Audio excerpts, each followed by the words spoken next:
As you could tell by the title of the video, I'm transitioning from CSGO to Valorant. I'm definitely not the first person to make this transition, but I think I need to give my reasons why I'm making this transition because I know a lot of people will look at me cross-eyed when I tell them this. To clarify, I'm not completely abandoning CSGO. I'll still play the game, especially now with the operation going on, but Valorant is where all my effort is going to be put towards as far as getting good at a video game. That and Overwatch. The only way you're going to understand why I'm doing this is if you actually get into the reasons, so let me move on to that.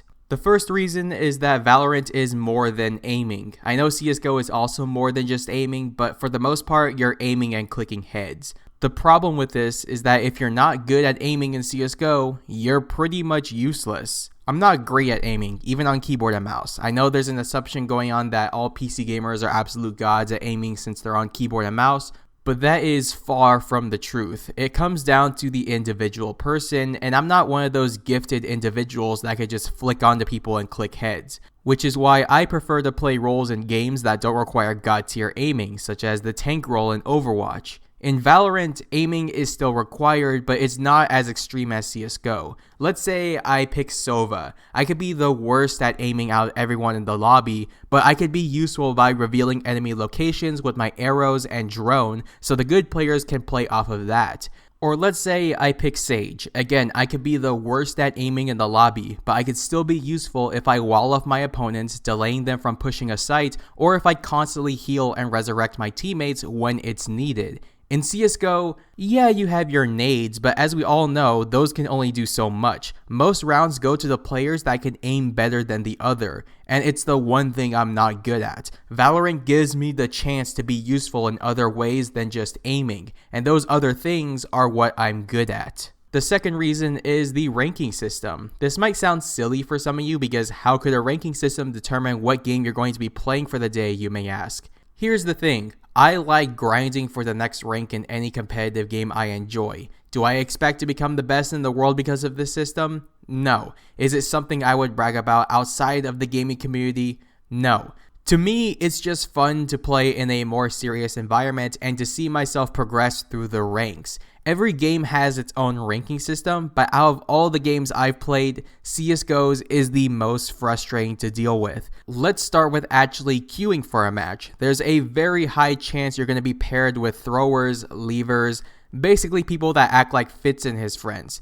For those of you that watch Fitz's CSGO videos, you would know that they don't take competitive seriously, which is ironic. I have no problem with this since they usually 5-man queue so they don't bother anyone else, but imagine if you were someone trying to climb the ranks, learning the best strategies, and improving your aim, you queue for a match only to find 3 of your teammates acting like idiots for a YouTube video while you're sweating your ass off trying to win, only to end up losing the game and your rank because of them. You're silver, bud! Shut the fuck up, it's a game!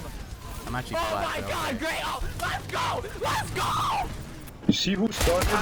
You're just being pussies, that's all about. Dude, come on, dude. Why did she kill me though? Quit being a dick, dude. Just play the You're a game. fucking dickhead. Just shut the fuck up. That would be infuriating and it would feel like a complete waste of time. The reason why it's so common in ranked CSGO is because of the lack of an unranked mode. Some people just want to mess around and do stupid crap with their friends, and that's okay. But CSGO doesn't have a place for them. I know casual exists, but anyone who's played the casual mode in CSGO can tell you that it's not the same thing. Not even close. Players per team are doubled, which is not what the maps were made for, and it babies everyone by giving them Kevlar and defuse kits every round. What makes things even worse is that you can't tell how far you are from the next rank, which means every game is a guessing game of whether or not your wins and losses actually mattered, which can quickly drain someone from playing ranked. Valorant fixed all of this. It has an unranked mode, which is the same as competitive, except your rank isn't affected. So those that just want to do stupid crap for either their own entertainment or for YouTube now have a place to do it without ruining anyone else's rank. Ranked mode is also improved by letting you see how far you are from each rank and by showing you how many points you gained or lost from each match, which makes me want to play more ranked because now I know whether or not I'm actually improving. There's still going to be that one guy that throws in a comp match because his girlfriend just broke up with him,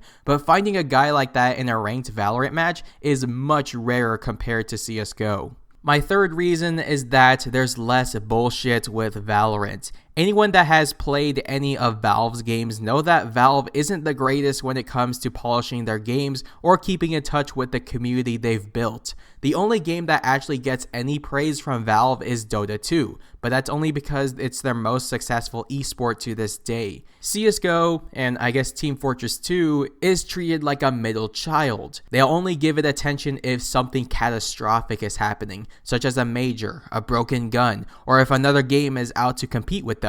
I would give Valve credit for recently adding in a lot of quality of life features such as a reworked chat wheel and a ping system, but all of this happened only because of Valorant's existence. If Valorant didn't exist, we wouldn't have any of this. Valorant has these features obviously, but they didn't add them because they're desperate. It's because they know it's what players want. It makes things like solo queuing easier, and it makes the game more accessible to those that can't or don't want to talk into a microphone.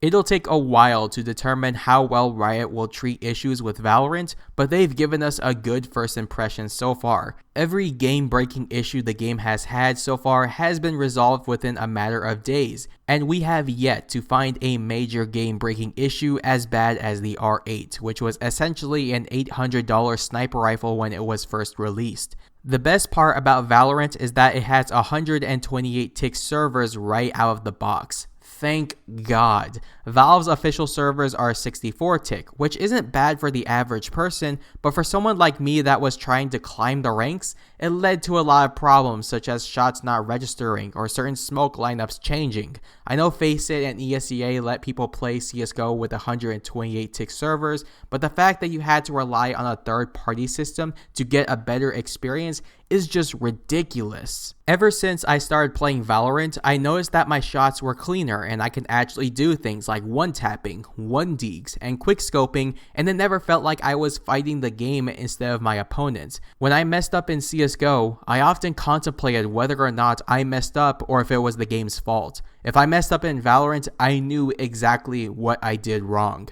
All of these reasons combined give me a reason to convert to Valorant from CSGO. Now, don't take this video as me forcing this opinion down your throat, because at the end of it, it's everyone's opinion, or I guess it's personal preference at the same time, but this is just my personal preference. I'm not good at aiming. I'm not good at these, one taps, these one deeks in CSGO, but I am in Valorant and I could do so much more than aiming, and it feels like I'm actually getting somewhere with the game. So those are my reasons. I don't know. Everyone has their own reasons why they're playing one over the other. What are your guys' thoughts on these games? Let me know down in the comments below. I hope you enjoyed the video. Leave a like, subscribe for more content, and I will talk to you all later.